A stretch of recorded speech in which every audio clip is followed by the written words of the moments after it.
Hi friends, welcome to Swaroop's kitchen. ఈరోజు video వచ్చేసి cauliflower egg curry అయితే చేశానండి. టేస్ట్ అయితే చాలా బాగుంటుంది. ఈ ఎగ్ వేయడం వల్ల ఈ క్యాలీఫ్లవర్ కర్రీ అయితే డబుల్ టేస్ట్ అయితే వస్తుందండి. టేస్ట్ అయితే చాలా బాగుంటుంది. ఎప్పుడు ట్రై చేయని వాళ్ళు ఇలా ఒకసారి ట్రై చేయండి. టేస్ట్ అయితే బాగుంటుంది. ఫుల్ వీడియో చూసేయండి ఎలా చేస్తానో. వీడియోలోకి అయితే వెళ్ళిపోదాము.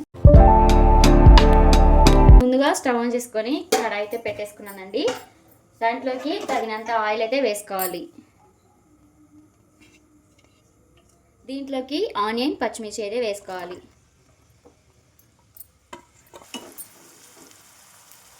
ఇంకా కాస్త వేగాలండి. ఆనియన్స్ మనకి ఎంత మంచిగా ఫ్రై అయితే అంత బాగుంటుంది టేస్ట్ అనేది.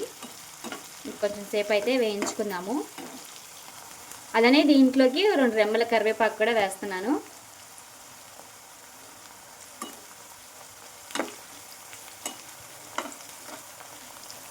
ఇవి కూడా మంచిగా వేగేంత వరకు అయితే వేయించుకోవాలి. ఓకేనండి, ఈ ఆనియన్, పచ్చిమిర్చి కూడా మంచిగా వేగిపోతున్నాయి కదా. దీంట్లోకి ఒక హాఫ్ టీ స్పూన్ అయితే పసుపు వేస్తున్నానండి. పసుపు కూడా పచ్చివాసన పోయేంత వరకు అయితే వేయించుకోవాలి. దీంట్లోకి అల్లం వెల్లుల్లి పేస్ట్ కూడా వేసేస్తున్నాను. అల్లం వెల్లుల్లి పేస్ట్ అలానే పసుపు పచ్చివాసన పోయేంత వరకు అయితే వేయించుకోవాలి. ఇదంతా మంచిగా ఫ్రై అయిపోయాయి కదా. దీంట్లోకి ఇప్పుడు క్యాలీఫ్లవర్ అయితే వేసేసుకున్నాము.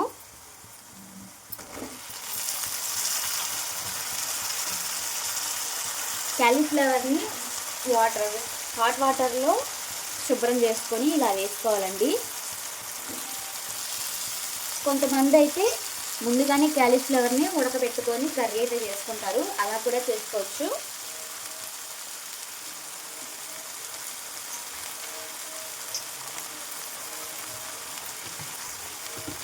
ఓకేనండి, క్యాలీఫ్లవర్ కూడా వేసేసాను కదా. ఇప్పుడు దీంట్లోకి ఒక స్పూన్ ఉప్పు కూడా వేస్తున్నాను. ఉప్పు వేయడం వల్ల కొంచెం త్వరగా ఉడికిపోతాయండి. హాఫ్ టీ స్పూన్ కూడా వేస్తున్నాను. 1.5 స్పూన్ వేసానండి ఉప్పు అయితే. తర్వాత టేస్ట్ చూసుకొని తర్వాత వేసుకోవచ్చు. ఇప్పుడు గరిటెతో కాకుండా చేత్తోనే ఇట్లా పైకి ఇట్లా అంటే అవి మొత్తం పైకి వచ్చేస్తాయి. తాలింపు అనేది ఇలా చేత్తోనే ఇట్లా స్మాష్ చేసుకుంటూ ఇట్లా ఇస్తుంటే ఇట్లా వస్తాయండి. మొత్తము చేత్తోనే ఇట్లా అనాలి. గరిటెతో అంటే మనకి వీలవ్వదు. మొత్తము కింద పడిపోతాయి కాబట్టి ఇలా చేత్తోనే ఇట్లా ఇసురుకుంటే సరిపోతుంది. తాలింపు అనేది మొత్తం పైకి వచ్చేస్తుంది.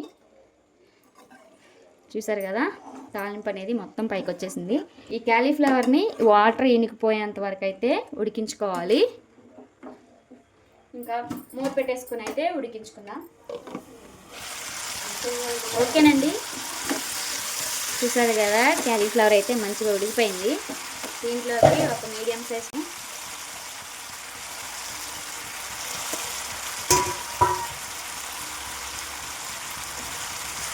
టమాటా కూడా మంచిగా ఉడికిపోయేంత వరకు అయితే ఉడికించుకోవాలి.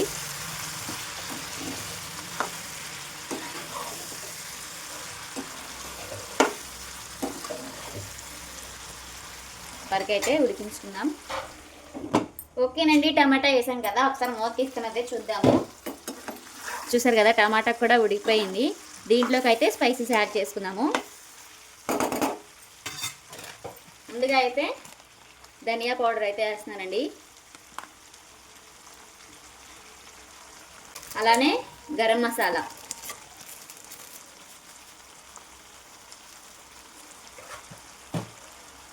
ఇందాకలో అయితే సాల్ట్ వేసాను కదండి. ఇప్పుడు అయితే హాఫ్ టీ స్పూన్ అయితే వేస్తున్నాను.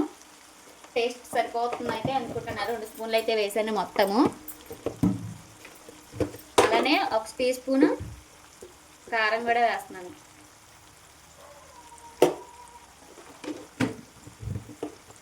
స్పైసెస్ అన్నీ యాడ్ చేసుకున్నాం కదండి. మొత్తం మిక్స్ చేసుకున్నాను.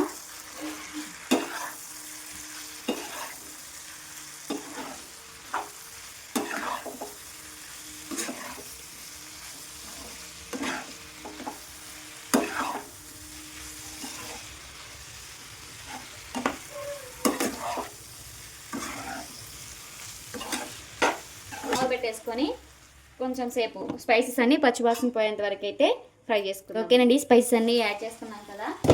దీంట్లోకి ఒక 3 ఎగ్స్ అయితే బీట్ చేసుకుని అయితే వేస్తున్నానండి.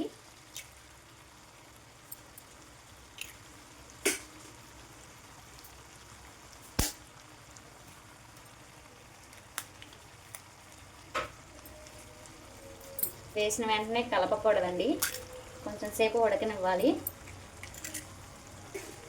అప్పుడే మనకి పచ్చివాసన అంటే నీసు వాసన రాకుండా ఉంటుంది.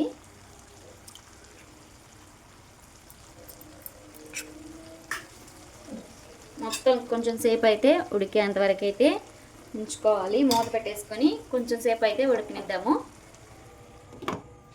ఓకేనండి, ఎగ్ అయితే కొంచెం సేపు అయితే ఉంచాం కదా. ఇప్పుడైతే మొత్తం మిక్స్ చేసుకున్నాము. కర్రీ అయితే చాలా బాగుంటుందండి. ట్రై చేయని వాళ్ళు ఉంటే ఒకసారి ట్రై చేయండి.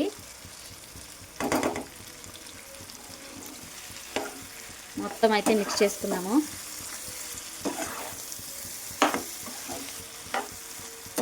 ఈ ఎగ్ వేయడం వల్ల మనకి కర్రీ అనేది డబుల్ టేస్ట్ వస్తుంది.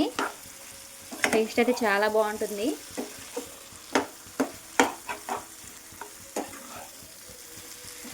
ఫ్లేవర్ కూడా చాలా బాగుంటుందండి. ఇలా హై ఫ్లేమ్లో పెట్టుకొని కూడా ఫ్రై చేసుకోవచ్చు, మీడియం ఫ్లేమ్లోనైనా ఫ్రై చేసుకోవచ్చు.